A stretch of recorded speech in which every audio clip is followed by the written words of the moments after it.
Hello friends, my name is Akash Khobragade. मैं Delhi university का PhD scholar हूं और आज आप लोगों को आइजर के बारे में एक छोटी सी इंफॉर्मेशन देना चाहता हूं।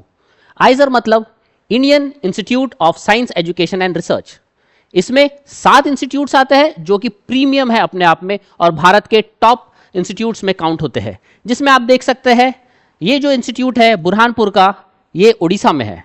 ये जो इंस्टीट्यूट है ये भोपाल मध्य प्रदेश में है, वेस्ट बंगाल में है कोलकाता का, चंडीगढ़ के आसपास है मोहाली, महाराष्ट्र को एक मिला हुआ है पूना, केरला में एक है तिरुवनंतपुरम और साथ ही तिरुपति में भी एक है जो कि आंध्र प्रदेश में है। ये इंस्टीट्यूट अपने आप में बहुत ज्यादा प्रीमियम इंस्टीट्यूट्स है। यहाँ पे साइंस एजुकेशन पे फोकस किया गया है। जिस तरीके से आईआईटीज में इंजीनियरिंग के ऊपर फोकस किया गया है, उसी तरीके से इन इंस्टीट्यूट्स में साइंस एजुकेशन के ऊपर फोकस किया, जो मैं आपको आगे बताऊंगा। आप देख सकते हैं यहां पे जिस तरीके से आइजर बुरहानपुर में आपको 300 सीट्स मिलती है और यहां पे जो डिग्री ऑफर होती है उसको अगर आप गौर से देखेंगे तो ये बीएसएमएस की डिग्री होती है, बैचलर ऑफ साइंस की और मास्टर ऑफ साइंस की। ये इंटीग्रेटेड कोर्सेस आपको प्रोवाइड करता है। साथ ही साथ आप देख सकते हैं इसमें मल्टीपल जो 7 यूनिवर्सिटी है इसमें लगभग 250 से ज्यादा सीट्स है हर इंस्टीट्यूट्स में जैसे, और ये हर साल ये अपना एडमिशन प्रोसेस शुरू करती है, जिसमें आइजर भोपाल आपको 300 सीट्स देती है। उसी में आइजर कोलकाता जो है वो 280 सीट्स आपको ऑफर करती है। आइजर मोहाली जो है वह आपको 270 सीट्स ऑफर करती है। जो पूना है वो आपको 288 सीट्स ऑफर करती है। उसी तरीके से आइजर तिरुपति 350 सीट्स और तिरुवनंतपुरम 320 सीट्स। ये टोटल सीट्स होती है 2108 सीट्स, मतलब 2108 सीट्स आपको हर साल ऑफर की जाती है। और सबसे इंपॉर्टेंट बात, इसके लिए आपको हर इंस्टीट्यूट का अलग अलग एंट्रेंस नहीं देना होता है, एक ही एंट्रेंस दिया जाता है जिसमें आपका रैंकिंग अनुसार ये इंस्टीट्यूट सिलेक्ट किए जा सकते हैं। साथ ही इसमें जो बच्चे हर बार आईआईटी के लिए प्रिपेयर करते हैं और इंजीनियरिंग में जाने के लिए बहुत इच्छुक होते हैं, उनके लिए आइजर अपने आप में एक अलग कोर्स डेवलप किया है जिसको बीटेक कहा जाता है। वो कई सारे इंस्टीट्यूट्स में होता है, लेकिन आइजर इसको प्रोवाइड भी करता है आपको, जिसमें आइजर भोपाल बीटेक में 140 सीट्स हर साल अलग से आपके लिए डेडिकेटेड किया गया, जो बच्चे इंजीनियरिंग में अपने कोर्सेज करना चाहता है। उसी के साथ जो इकोनॉमिक साइंसेज के कोर्सेज है, जैसे जो आइजर भोपाल आपको देता है जिसके लिए 35 सीट्स डेडिकेटेड की गई है, उसी में जो आइजर तिरुपति है वो इकोनॉमिक एंड स्टैटिस्टिकल साइंसेस के कोर्स के लिए आपको सीट्स वहां पे 50 सीट्स ऑफर होती है। ये 2108 सीट से अलग 225 सीट्स आपको प्रोवाइड की जाती है। आप जानते हैं कई सारे बच्चे आईआईटी के लिए प्रिपेयर करते हैं, लेकिन अगर नहीं हो पाता है तो मैं उनसे रिक्वेस्ट करूंगा कि वो just go for IISER and go there for a BTech course. Also the वो जो स्टूडेंट्स हैं जो अपना इकोनॉमिक्स में करियर बनाना चाहते हैं, लेकिन उनके लिए शायद उन्हें इस तरीके का लग सकता है कि जो इकोनॉमिक्स कोर्स है वो सिर्फ बेसिकली आर्ट्स या कॉमर्स का कोर्स है, लेकिन ऐसा नहीं है। यहां आप देख सकते हैं डेडिकेटेडली इकोनॉमिक्स साइंसेज लिखा गया है, तो ये एक इकोनॉमिक्स जो है वो साइंस का कोर्स है। उसी तरीके से स्टैटिस्टिकल साइंस और इकोनॉमिक साइंस का एक अलग से एक नया ग्रुप बनाए जो आइजर तिरुपति आपको ऑफर करता है। आइजर के जो 7 इंस्टीट्यूट्स है वो और अलग अलग कोर्सेज भी ऑफर करते हैं, जो मैं आपको आगे वाले स्लाइड्स में बताऊंगा। ये देख लीजिए आइजर कौन कौन से कोर्सेज ऑफर करता है। ये बहुत इंपॉर्टेंट है हमारे लिए। आइजर हमें बायोलॉजी साइंस का कोर्स ऑफर करता है, जो जिसमें हम अलग तरह जो ट्रेडिशनल बायोलॉजी के कोर्सेज होते हैं उसको ज्यादा डीपन और एडवांस तरीके से हम पढ़ सकते हैं। उसी में केमिकल साइंसेस का भी कोर्सेज है और साइंसेस का कोर्सेज है, बहुत एडवांस कोर्सेज है जो हमें ट्रेडिशनल एजुकेशन में और ट्रेडिशनल यूनिवर्सिटीज में हमको पढ़ने नहीं मिलता है। ये काफी एडवांस लेवल पे हमकी चीजें हमारे सामने आती है। जैसा आप देख रहे हैं आज में डेटा साइंस का बहुत ज्यादा इंपॉर्टेंस आया हुआ है एजुकेशन में। देखिए यहां पे आपको डेटा साइंस एंड इंजीनियरिंग का कोर्स के बारे में जो बताया गया है, जैसा मैंने आपको बताया था कि बीटेक का एक कोर्स के बारे में आइजर भोपाल ऑफर कर रहा है, तो यहां आप इंजीनियरिंग कोर्स जो बीटेक में आपको होगा उसमें आप प्रेफर कर सकते हैं। साथ ही साथ इन्वायरमेंटल साइंसेस का जो कोर्स है वो भी अपने आप में बहुत ज्यादा यूनिक कोर्स है। जैसे हम लोग जब 12th में थे तो इन्वायरमेंटल साइंस के हमेशा ग्रेड होते थे, सिर्फ कुछ ग्रेड दे दिया जाता था, कुछ असाइनमेंट हमें बनाना पड़ता था और उसके बाद हमें इन्वायरमेंटल साइंस, जिसको ईवीएस कहा जाता है, उसे ग्रेड मिल जाते थे। लेकिन यहाँ पे डेडिकेटेडली इन्वायरमेंटल साइंस के लिए आपको बीएस और एमएस का डिग्री ऑफर किया जा रहा है, जिसमें आप स्पेसिफिकली इन्वायरमेंटल साइंस के ऊपर फोकस करेंगे। और आपके लिए एक इंपॉर्टेंट बात, जो बच्चे इस कोर्स में इंटरेस्ट ले रहे हैं उन लोगों के लिए, कि आज इन्वायरमेंट के ऊपर काफी ज्यादा फोकस हो रहा है, सस्टेनेबल इन्वायरमेंट के ऊपर, सस्टेनेबल डेवलपमेंट के ऊपर, सस्टेनेबल गोल्स के ऊपर काफी ज्यादा फोकस किया जा रहा है, जिसमें इन्वायरमेंटल साइंसेज में जो बच्चे पढ़ाई करते हैं उन लोगों को एजुकेशनली और उसके बाद फिर जॉब में भी काफी ज्यादा अपॉर्चुनिटीज अवेलेबल होने वाली है। जो मैंने आपको थोड़ी देर पहले बताया इकोनॉमिक साइंसेस के कोर्स के बारे में, ये इकोनॉमिक साइंसेस का जो कोर्स है, ये एक तरीके से हम कई सारे जो गवर्नमेंट ऑफिसेस में हमें इकोनॉमिक एडवाइजर की पोस्ट आती है गवर्नमेंट ऑफिसेस में, और या फिर आप टीचिंग लाइन में भी जा सकते हैं, और जो इंगेज इकोनॉमिक्स होता है, जो जिसमें अप्लाइड इकोनॉमिक्स होता है, ये इस तरीके के कोर्सेज आपको यहाँ पढ़ाया जाएगा। साथ ही साथ यहाँ पे आप देख सकते हैं electrical engineering and computer science, कई सारे बच्चे जो है कंप्यूटर साइंस में अपना करियर बनाना चाहते हैं, तो उन बच्चों के लिए कंप्यूटर साइंस का जो कोर्स है वो भी आइजर ऑफर कर रहा है, और साथ ही साथ इलेक्ट्रिकल इंजीनियरिंग का कोर्स भी ऑफर कर रहा है। इसी में आप देख सकते हैं ह्यूमैनिटीज का जो कोर्स है, ये जनरली हम जो समझते हैं, जिसको हम आर्ट्स का कोर्स समझते हैं या सोशल साइंसेस के जो कोर्स है, वो जनरली इमिनेंट इंस्टीट्यूट्स में, कई सारे इंस्टीट्यूट्स में बीए के लेवल पे या बीएस लेवल पे नहीं होते। जैसे आईआईटीज में ह्यूमैनिटीज का और सोशल साइंसेस का कोर्स ये मास्टर लेवल पे दिया जाता है, लेकिन यहाँ पे आपको बैचलर लेवल पे भी दिया जा रहा है, जिस वजह से आप इन विषय में भी ज्यादा एक्सेल कर सकते हैं, आपके पास ज्यादा अपॉर्चुनिटी मिल सकती है,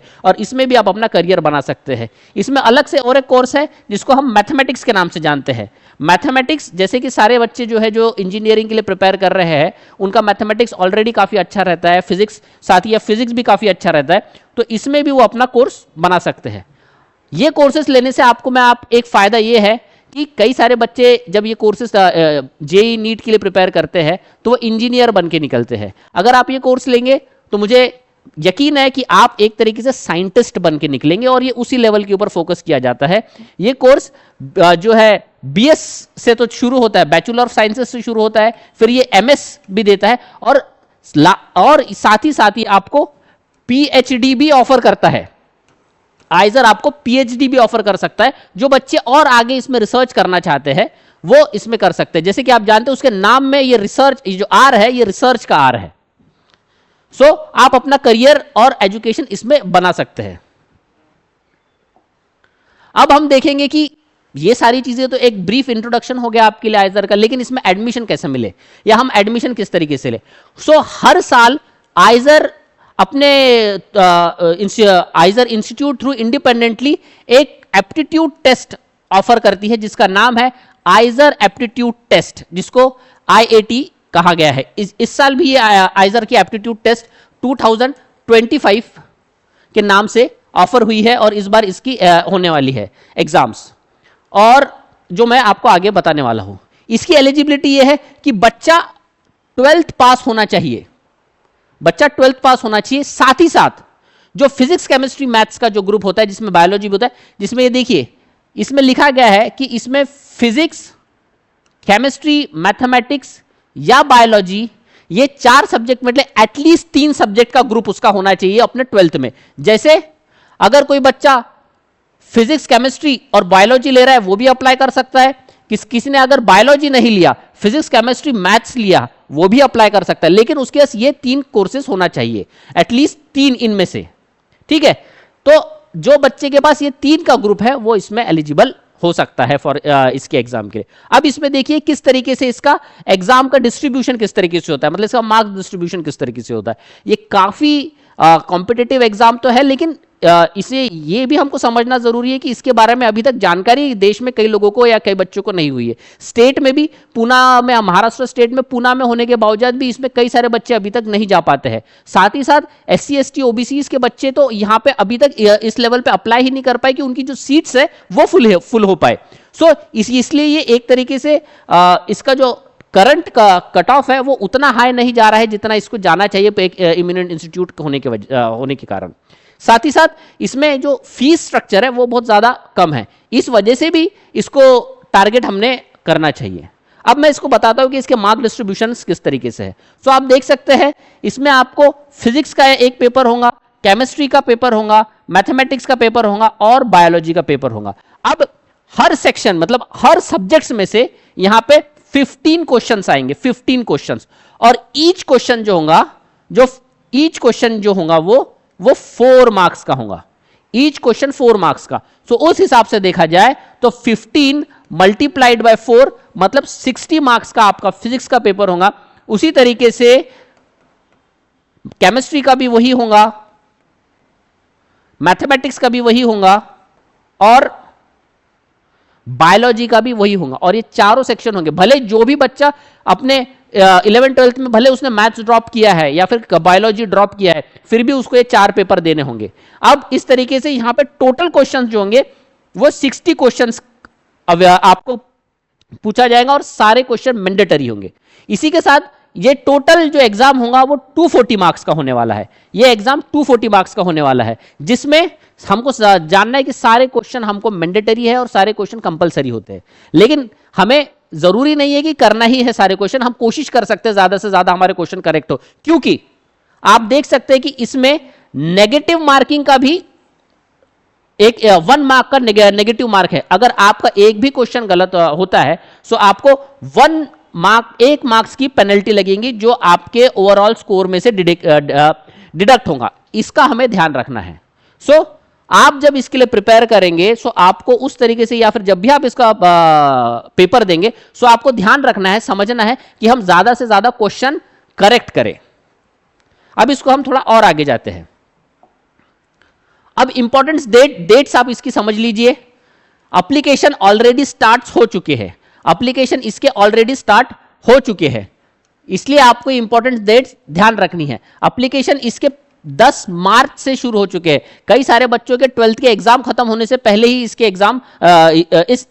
एग्जाम की डेट्स मतलब एप्लीकेशन फॉर्म करने की डेट्स डिस्क्लोज हो चुकी थी, आ चुकी थी। आपको ऑनलाइन इसका फॉर्म भरना है। साथ ही साथ इसकी लास्ट डेट है ये 15 अप्रैल है, इसको ध्यान रखना है। हमारे पास अगर यहां से देखें तो कम से कम हमारे पास 15 से 17 दिन हमारे पास है जिसमें हम फॉर्म भर सकते हैं। और दूसरा, इसकी जो एग्जाम है वो 25 मई को ऑल ओवर इंडिया में एक साथ होने वाली है।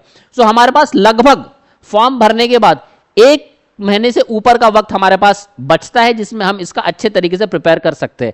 और इसमें आपको खुशी की बात यह है कि जो आप पढ़ते हैं, जो आपने 11th 12th में साइंस के बच्चों ने जो पढ़ा है, एनसीईआरटी का जो सिलेबस पढ़ा है और जो फिजिक्स केमिस्ट्री मैथ्स और बायोलॉजी पढ़ा है, उसी के बेस पे आपको इसका एग्जाम का सिलेबस आता है, जो कि आप इस साइट पे से जाके डाउनलोड कर सकते हैं। जो ये जो आइजर की जो एडमिशन साइट है, इसी पे जाके आप वो सिलेबस डाउनलोड कर सकते हैं। साथ ही साथ आपको अगर फॉर्म भरना है तो यही साइट जो है, इसी साइट को आपको क्लिक करके इसी साइट पे आप जाके अपना फॉर्म भी अप्लाई कर सकते हैं।